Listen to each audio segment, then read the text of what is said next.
मित्रों नमस्कार। बात कल की है।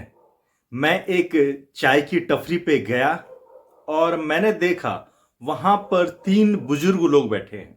बुजुर्ग का मतलब लगभग 60 साल से ऊपर उनकी उम्र रही होगी और उन लोगों का कोई गहन कन्वर्सेशन चल रहा था और मैं उनकी बातें सुन रहा था।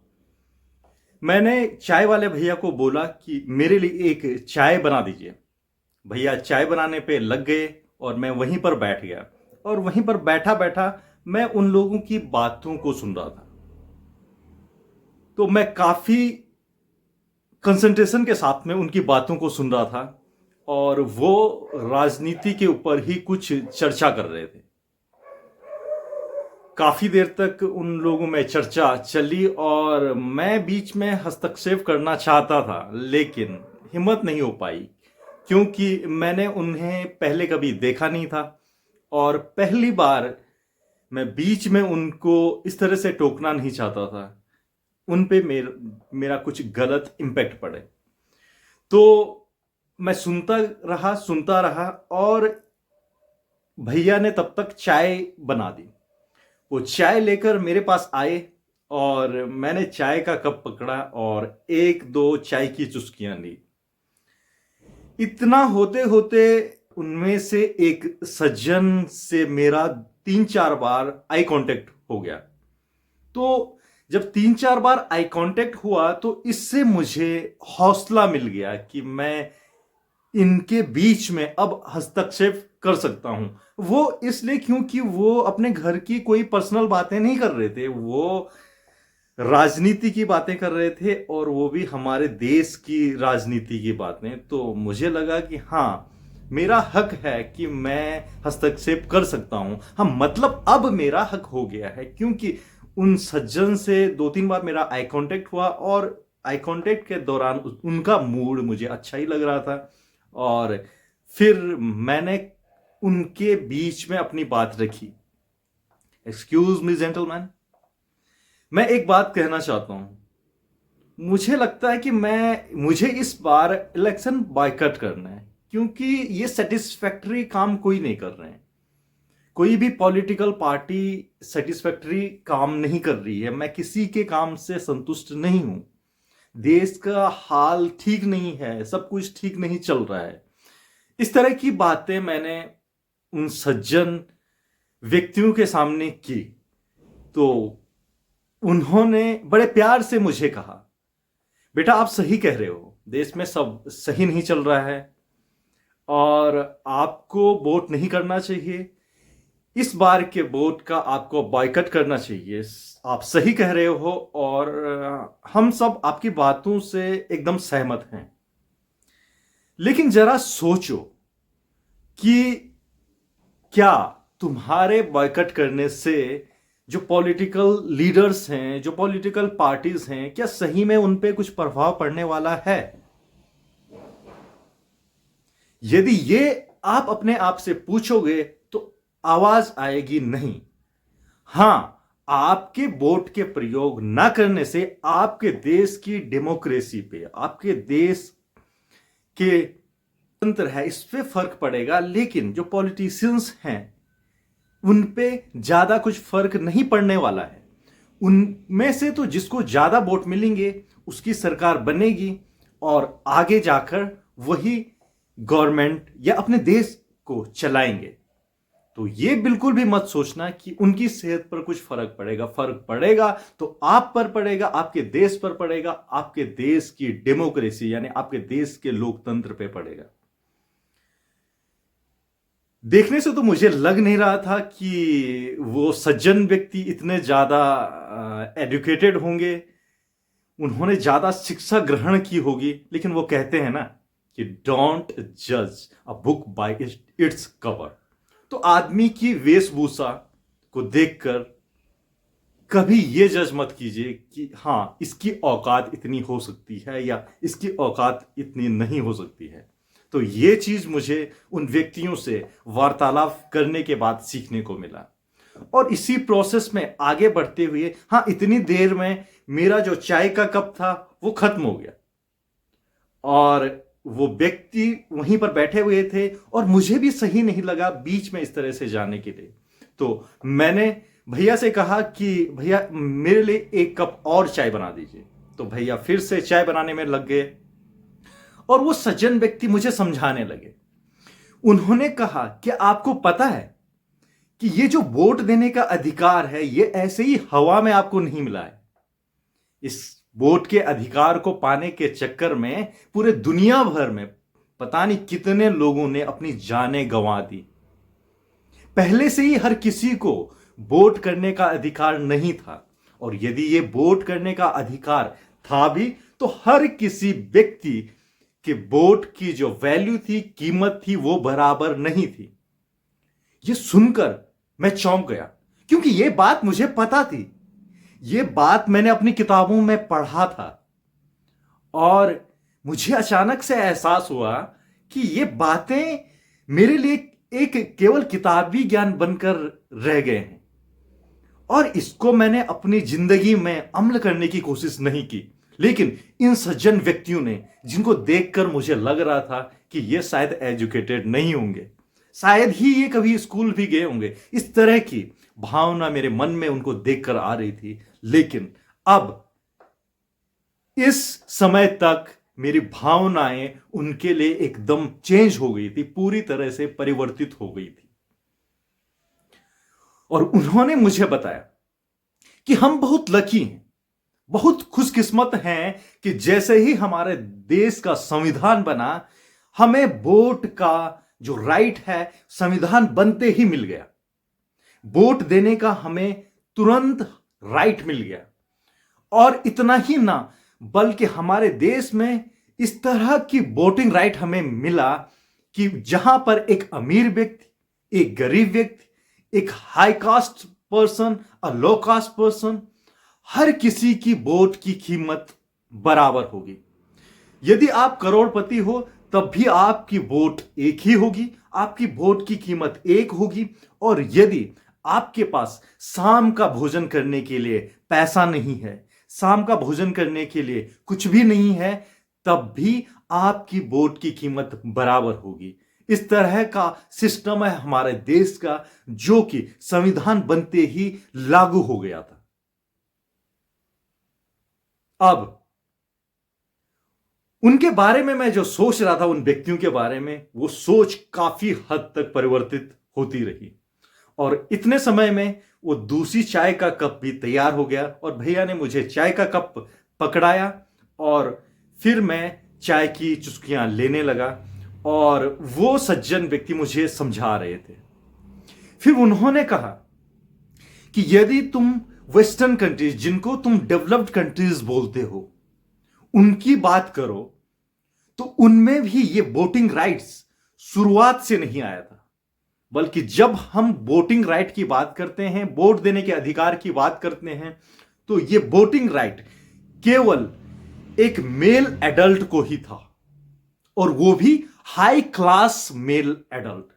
हर कोई मेल एडल्ट नहीं, यानी 18 साल से ऊपर वाले ऐसे व्यक्ति जो एक हाई प्रोफाइल सोसाइटी में बिलोंग करते हैं, उनको ही केवल वोट देने का अधिकार था। यदि आप इंग्लैंड की बात करें, फ्रांस की बात करें, अमेरिका की बात करें, सब जगह यही हाल था जब इन देशों का संविधान बना। और धीरे धीरे काफी सारी क्रांतियां हुई और उसके बाद वोटिंग राइट काफी सारे लोगों को मिले। लेकिन उन्होंने मुझे समझाते हुए यह कहा कि पहले वोट का अधिकार इस तरह नहीं था। पहले वोट का अधिकार आपके पास कितनी प्रॉपर्टी है, कितना आपके पास पैसा है, इस पे डिपेंड करता था। यदि आपके पास बहुत ज्यादा प्रॉपर्टी है तो आपकी एक वोट की कीमत 1000 या लाख भी हो सकती है, और यदि आप एक कॉमन मैन हो तो आपकी वोट की कीमत केवल एक होगी। तो इस तरह से अनइवन डिस्ट्रीब्यूशन था एक वोट की वैल्यू का। और धीरे धीरे रिवॉल्यूशंस हुए, क्रांतियां हुई और यह सिस्टम चेंज हुआ और फिर सबके वोट की कीमत एक होने लगी। लेकिन अभी भी आम आदमी को वोट देने का अधिकार नहीं था। औरतों की बात तो आप छोड़ ही दो। फिर और रेवोल्यूशंस हुए, और जैसे American revolution, French revolution, Russian revolution और इस तरह के तमाम सारे रेवोल्यूशंस हुए, और तब जाकर के एक एडल्ट मेल को अधिकार हुआ वोट देने का। केवल अधिकार, अभी भी उनकी वोट की कीमत बराबर नहीं हुई, उनकी वोट की वैल्यू बराबर नहीं हुई थी। और फिर काफी सालों के बाद एक अमीर और गरीब की वोट की जो कीमत है वो बराबर हुई, उसकी वैल्यू बराबर हुई। और फिर कुछ और रेवोल्यूशंस हुए, और तब जाकर महिलाओं को वोट देने का अधिकार प्राप्त हुआ। और तब 18 साल से ऊपर मेल और फीमेल दोनों वोट दे सकते थे और अपने देश की गवर्नमेंट को फॉर्म करने में एक महत्वपूर्ण योगदान देते थे। और आज आपको यह मौका मिल रहा है अपने देश की गवर्नमेंट को फॉर्म करने का। इनडायरेक्टली आप अपने देश की गवर्नमेंट को फॉर्म कर रहे हो, और वहां पर आप बोल रहे हो कि आप इलेक्शन का बॉयकॉट करोगे, आप वोट देने नहीं जाओगे। तो ये कहां तक आप देश के साथ में या आप खुद के साथ न्याय संगत हो? ये उन सज्जन व्यक्तियों ने मुझे समझाया। और तब जाकर मुझे एहसास हुआ कि जो चीज भी मैंने किताबों में पढ़ा है, यह एक मात्र किताबी ज्ञान नहीं रहना चाहिए, बल्कि इस ज्ञान को मुझे समाज के लिए या अपने लोगों के लिए इस्तेमाल करने की जरूरत है।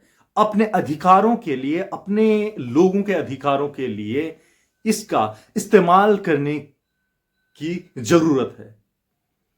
और फिर उन व्यक्तियों से ये तमाम चर्चा करने के बाद और 2 चाय के कप खत्म करने के बाद, जो शायद मैंने पूरे साल भर में भी पूरे 2 चाय के कप नहीं पिए होंगे, लेकिन कल मैंने वहां पर 2 चाय के कप पिए, और उसके बाद मुझे यह ज्ञान हुआ कि हां, वोट देना मेरे लिए कितनी बड़ी फक्र की बात है, और यह हमारे लिए एक फंडामेंटल राइट तो नहीं है, लेकिन कॉन्स्टिट्यूशनल राइट है। और इसी वोट के माध्यम से हमको मौका मिलता है कि इनडायरेक्टली हम अपनी पसंद की गवर्नमेंट को जिताएं, और अपने देश में अपनी पसंद की डेमोक्रेसी, जो डेमोक्रेसी मुझे पसंद है, उस तरह की डेमोक्रेसी को मैं लेकर आऊं। तो इस तरह से मैंने शायद काफी सारे मित्रों से सुना है कि वो वोट का बायकॉट करेंगे, वो सरकार की बहुत सारी चीजों से सहमत नहीं है, या इससे पहले वाली सरकार ने जो काम करे उनके कामों से सहमत नहीं है, इसलिए वो अपने वोटिंग राइट का इस्तेमाल नहीं करना चाहते हैं, और इस बार वोटिंग में हिस्सेदारी या इलेक्शन में हिस्सेदारी नहीं करेंगे। मेरा उनसे यह निवेदन है कि वो अंकल, जिनको मैं सोच रहा था कि शायद ही ये स्कूल गए होंगे, शायद ही इन्होंने शिक्षा प्राप्त की होगी, उन्होंने जो पाठ मुझे पढ़ाया और जो हृदय परिवर्तन उन्होंने मेरा किया, और अब मेरे मन में शायद जिंदगी भर कभी ये सवाल नहीं, इस तरह के सवाल नहीं आएंगे कि मैं वोटिंग में, इलेक्शन में हिस्सेदारी नहीं करूंगा, मैं अपने मत का इस्तेमाल नहीं करूंगा। इस तरह की जो सोच है शायद ही अब कभी मेरे मन में आए। तो जिन लोगों के मन में भी इस तरह के ख्याल आते हैं, उनसे मैं यह कहना चाहता हूं कि आपको आशावादी बनने की जरूरत है। You have to be optimistic. आगे जो होगा सही होगा, अच्छा होगा, भला होगा, और हम अच्छा करने की और करवाने की कोशिश करेंगे, यह विश्वास हम सब में होना चाहिए। तो ये जो पाठ मैंने उन सज्जन व्यक्तियों से पढ़ा, इसके माध्यम से मैं चाहता हूं, मैं जो उन्होंने मुझे सिखाया वही चीज मैं आप लोगों को ट्रांसफर करना चाहता हूं। और मैं चाहता हूं कि इस बार जो इलेक्शन होंगे, इसमें हर कोई भाई बंद बढ़ चढ़कर हिस्सा लेंगे और अपनी पसंदीदा पार्टी, अपने पसंदीदा प्रत्याशी को वोट देकर अपने मत का इस्तेमाल करेंगे, अपने वोटिंग राइट का इस्तेमाल करेंगे, ताकि उनकी मनपसंद की गवर्नमेंट बन सके और उनके मनपसंद का देश में डेमोक्रेटिक ढांचा तैयार हो सके। तो इन्हीं शब्दों के साथ मैं अपने वीडियो को खत्म करता हूं और उम्मीद करता हूं कि आपको ये वीडियो अच्छी लगी होगी और वो जो सज्जन व्यक्ति ने मुझे पाठ पढ़ाया, आपको भी शायद इससे कुछ सीखने को मिला होगा। मैं पर्सनली अपने बताऊं तो मुझे उनकी बातों से काफी ज्यादा सीखने को मिला। और एक कहावत मैंने आपको बताई कि डोंट जज a book by its cover. ठीक है, किसी बुक को उसके कवर से पहचानने की कोशिश मत करो, किसी व्यक्ति को उसके पहने हुए कपड़ों से उसको पहचानने की कोशिश मत करो, उससे बातें करो, उसके बारे में जानो, तब जाकर उसके बारे में कोई राय बनाओ। बिना बातें करे एक आदमी को उसका बॉडी स्ट्रक्चर, उसका जो वेशभूषा है, उसको देखकर उसके बारे में राय कतई ना बनाए। ये चीज मैंने उनसे सीखी और मैं चाहता हूं कि आप लोग भी इन बातों पर थोड़ा सा अमल कीजिएगा और अपने वोटिंग राइट का इस्तेमाल कीजिएगा और अपने मनपसंद की गवर्नमेंट बनाएगा। अपने देश में एक अच्छे डेमोक्रेटिक ढांचे को लाने की कोशिश कीजिए और अपने मत का प्रयोग एक बार और कहता हूं कि जरूर कीजिएगा। सो with this I would like to end this video and I hope you have enjoyed this video और थोड़ा सा कुछ आपको सीखने को मिला होगा। और यदि ऐसा है आपने इसको एंजॉय किया तो अपने दोस्तों को भी वीडियो शेयर कर दीजिए ताकि वो भी थोड़ा सा एंजॉय कर सकें और थोड़ा सा उनको भी कुछ सीखने को मिल सके। And if you like the video give me a thumbs up and also do subscribe this channel so that in future you will get more videos from me. Thank you.